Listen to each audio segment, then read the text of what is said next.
Before we get started, a word of warning. This story contains graphic details relating to some of the most depraved acts known to humankind: cannibalism, necrophilia, Satanism, and of course, homicide. But if you think you can stomach it, let's dive in to the case of Nico Claux, the vampire of Paris. Famous Gothic cemeteries and architecture, ancient crypts, vaults and dungeons, museums devoted to the strange and morbid, from vampirism to collections of human cadavers that have been pickled.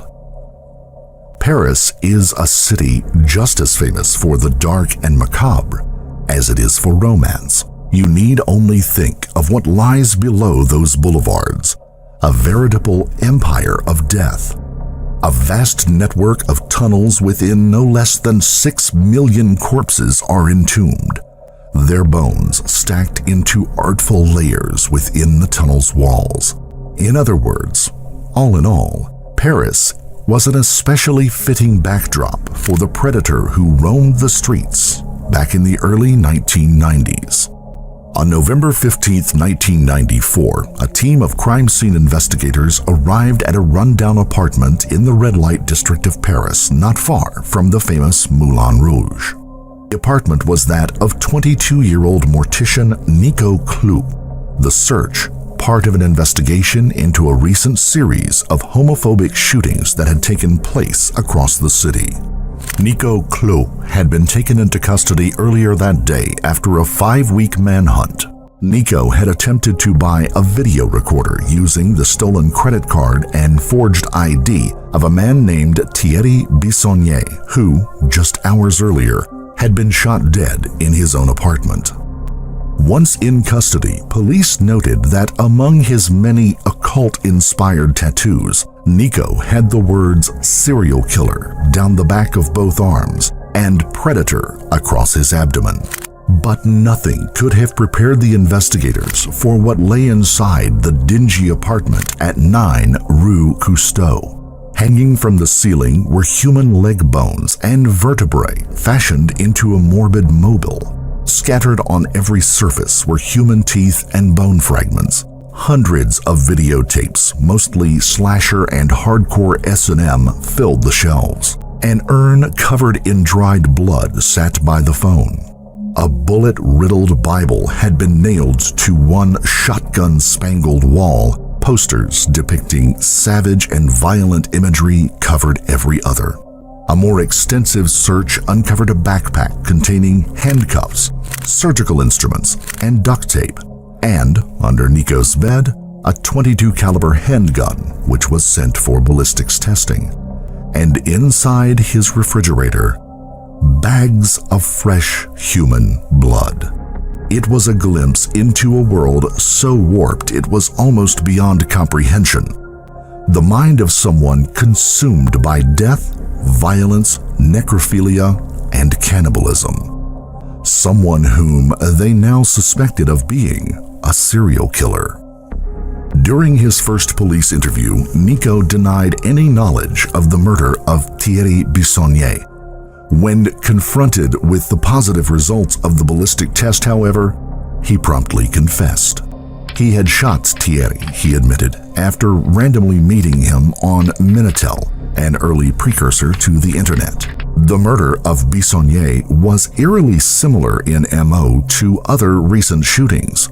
All the victims had been gay men, shot in their apartments soon after connecting with someone on Minitel. But no evidence linked Nico to those shootings, and he would not admit any involvement. He would, however, provide a full and graphic confession to the murder of Thierry Bissonnier, including a gruesome explanation for the blood bags and human remains found in his apartment.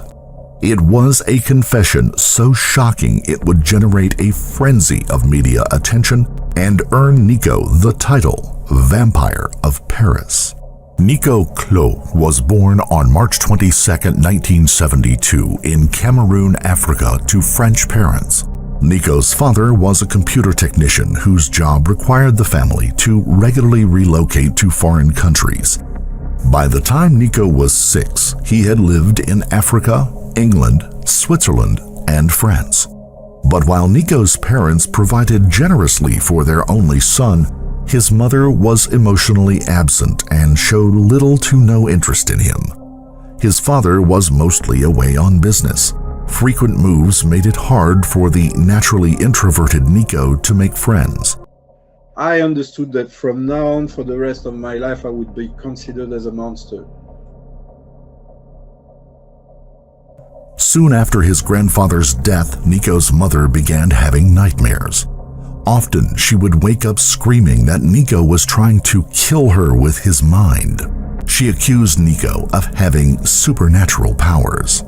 His mother would later end up being hospitalized, but would spend the rest of her life living in fear of Nico. Gut instinct, perhaps? Or a kind of projection of her own insanity onto Nico, impressing on him an image of himself as a demonic killer, long before he'd even contemplated it. With a morbid new interest to explore, Nico took to reading everything he could on death, the afterlife, and the underworld. He read about vampires and werewolves, black magic, and the occult. He developed a fascination with the Sumerian god Pazuzu. When Nico started high school, his obsession with death shifted up a gear, this time to thoughts of murder.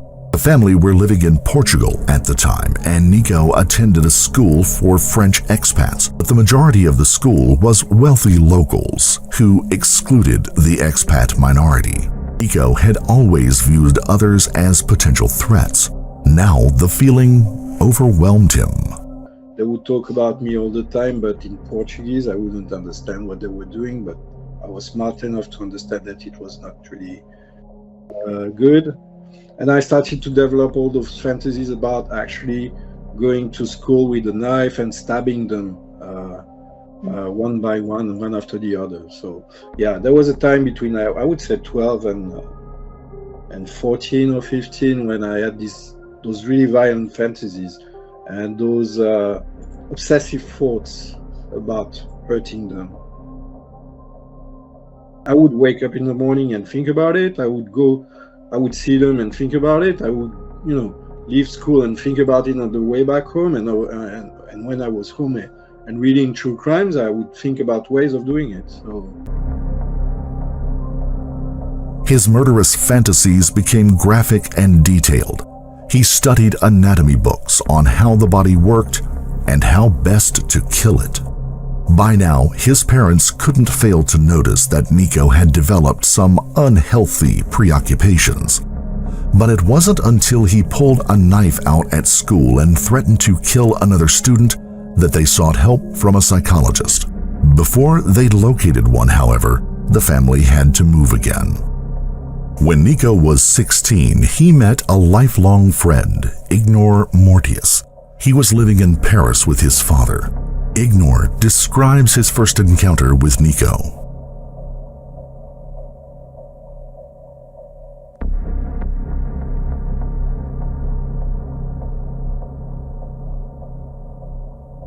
But Nico's preoccupations were now radically different to everyone he knew, and his sense of being disconnected from the human race stronger than ever. Later, when corresponding from prison, he would write, "When I see people, I see complete aliens. I cannot understand their craving for social success, family, and love. I do not have the same primal needs." Nico took to wandering alone through the elaborate crypts and tombs of Paris cemeteries. Here, surrounded by death, he felt alive. Between the age of 16 to 21, I would spend all my free time. I would even skip school, ditch school to go to graveyards. So because this is the only place where I felt, in peace with myself in a way, and they were my territory. There was also this idea of owning the place. Soon he wanted more. He wanted access to the coffins and the bodies. From Poissy prison in 1999, he wrote to Sandra London of his interest in human corpses. Later, in 2006, he had edited his description of his own necrophilia to exclude sexual desire or interest in post-mortem sex. I have an attraction to dead bodies which is not sexual. It's purely aesthetic. I like the way they look and I like the texture of the skin. At 18, Nico began going to goth clubs and death metal gigs. But even there, he felt like an outsider. His girlfriend shared some of his fantasies, but was overwhelmed if he mentioned his darker ones. The people I would walk by in the street or while taking the subway, they were like ghosts to me. They weren't even real. I couldn't even imagine that they were actual human beings. In 1992, at the age of 20, Nico joined the military for a short spell, working as a gunsmith, where he stole several weapons. The following year, he attended university, studying, ironically, psychology. At the university campus was a tall tower that reminded him of the mass shooting committed by Charles Whitman from a university clock tower in 1966. Nico made it his goal to do the same. Over the coming year, he would make plans to do so. It was not only the fact of actually hurting people, but taking more or less their souls. Mm-hmm. So I had this like spiritual idea, spiritual motivation. Drinking blood was taking the energy from people, feeding on the energy, and killing them eventually would be the ultimate way of feeding on their energy because you actually take it. In 1993, Nico finally found a job that would bring him in close proximity to death. He became a morgue attendant at St. Joseph Hospital. Nico's duties involved helping to conduct autopsies and stitching up corpses. Often, after the autopsy, Nico would be left alone, suturing a cadaver. Nico could now indulge his cravings he'd had since childhood. He took to procuring small strips of muscle from the corpses, sometimes eating them raw, other times taking them home to cook. In his confession to French authorities, Nico also described having sex with corpses. In prison, he wrote several times of post-mortem sex. He has since claimed that these statements are false. Nico had another job at St. Joseph Hospital. It involved delivering blood bags from the hospital's blood bank to the surgery room and returning unused blood bags. Nico devised a way of taking unused blood bags home without being detected and began to indulge another lifelong fantasy, consuming human blood, which he drank on its own or mixed with human ashes or a protein powder. I enjoyed the taste. I enjoyed the rush that I would get from it. It was my way of feeling kind of high, maybe. So, I got hooked on that. When one of his colleagues invited him to his place for a drink, Nico brought a penknife. I went to his place and he was talking about work. I decided that, I had to find a way to get rid of them. Nico decided he would try again, and this time kill all three. He would then conclude his criminal spiral with a mass shooting from the university campus tower. First, though, Nico wanted to do some target practice with a new gun he bought. On the morning of October 4th, 1994, Nico went looking for a victim. His girlfriend at the time was a dominatrix sex worker who contacted her clients via Minitel. The messaging system was mostly used for sex services. If used at a public library, there was no way to trace the interaction. Nico logged on to Minitel. Soon he had made contact with 34-year-old Thierry Bissonnier, a longtime resident of Paris, restaurateur, and part-time classical musician. Thierry was in a stable relationship, but occasionally engaged in anonymous sex with strangers interested in bondage and S&M.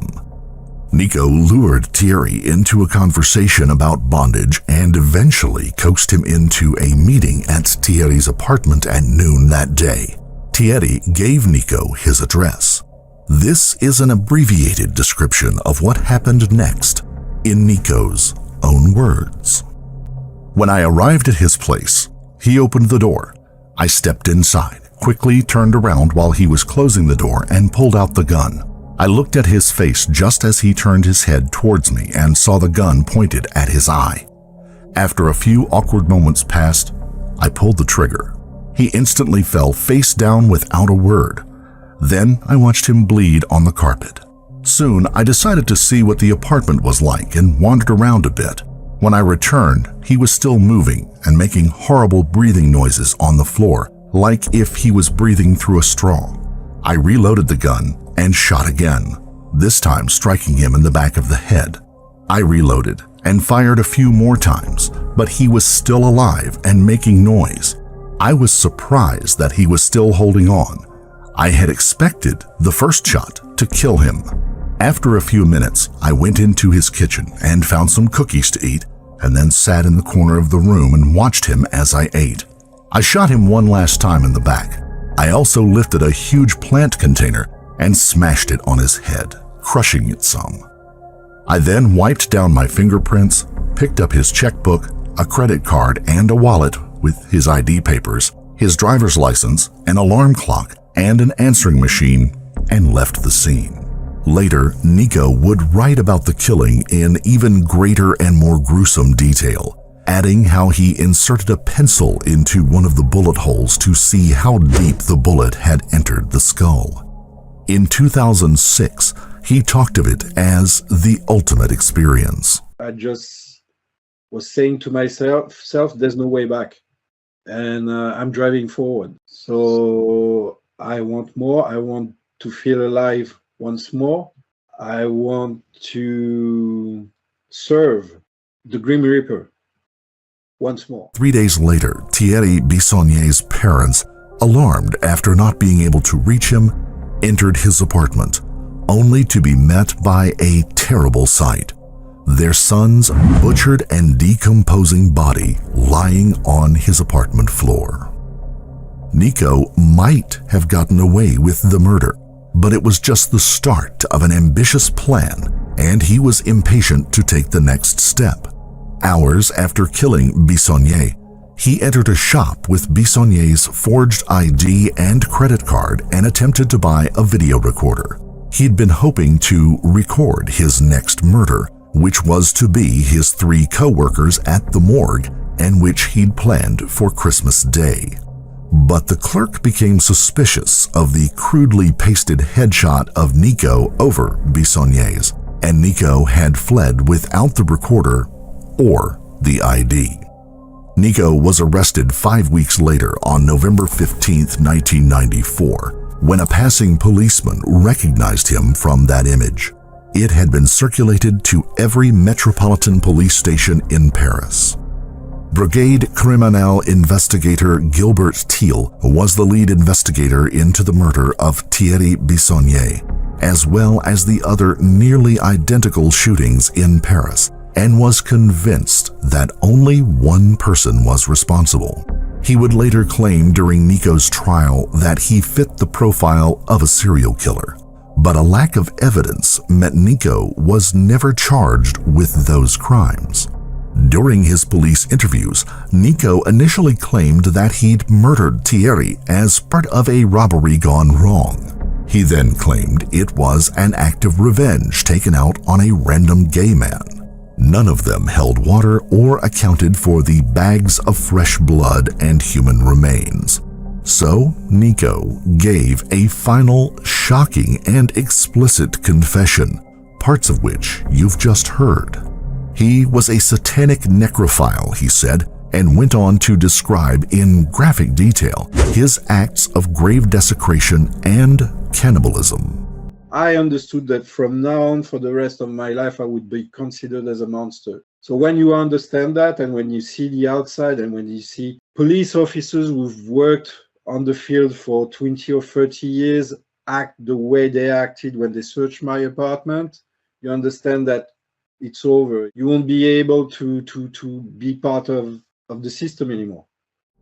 During his 2 years in custody, Nico underwent a battery of psychological tests. He told psychologists that corpses in the mortuary had been speaking to him, urging him to kill. He would later tell an interviewer that he'd invented this part in hopes of getting some reduced sentence. Nico was now diagnosed as psychotic with a penchant for necrophilia and sexual sadism, but fit to stand trial for premeditated murder. In May of 1997, Nico Claux was convicted of premeditated murder and armed robbery, along with fraudulent use of a bank check, falsification of a driver's license, and an attempt to defraud. He was never charged with grave desecration, cannibalism, or stealing blood. In his interview with us, he said the prosecution deliberately left the charge out to avoid a reduced sentence on the grounds of insanity. He was sentenced to 12 years in prison, of which he would only serve 8. He was released in March of 2002. Nico spent years corresponding with around 30 different killers and serial killers. Many were boring, he said, and in denial of their crimes and their demons. He felt a connection with others, however, the most significant of which was Issei Sagawa, the Japanese cannibal who had made such an impression on him as a child, and with whom he would correspond for a decade, later collaborating with him on art.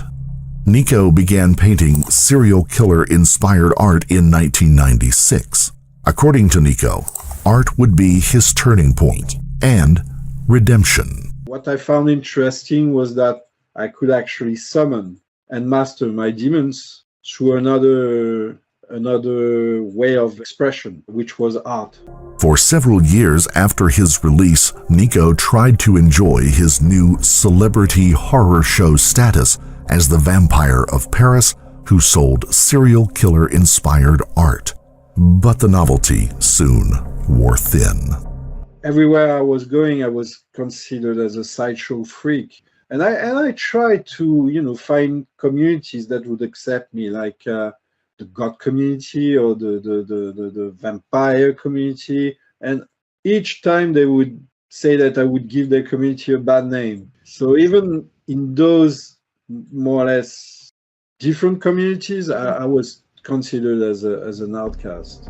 Nico decided to change his name and start over, moving away and taking multiple jobs in different morgues. But his infamy followed him, and he was fired repeatedly. So he reinvented himself once more, this time as himself, the reformed Satanist and killer. He knew he'd never kill again, he says, because he wasn't tempted. It wasn't for moral reasons, it was because he got more pleasure from channeling his obsessions and demons into other outlets, like art, painted partly with his own blood. And then there's his writing. Some of it farcical, like The Cannibal's Cookbook. He has written an autobiography, The Gospel of Blood, and soon-to-be-published book on Richard Ramirez, the Night Stalker, and the woman who wrote him. Over the years, the way in which Nico describes his crimes has changed subtly, which makes it difficult to know what precisely is true and what is not. Did he talk up the morbid side of his crimes at the time of his arrest to get a reduced sentence? Or does he talk them down now, knowing that anything too disturbing might overstep the social boundaries that for so many years pushed him out into the role of an outsider? We'll never know, but hearing what this reformed cannibal and killer advises other killers perhaps captures Nico better than anything else.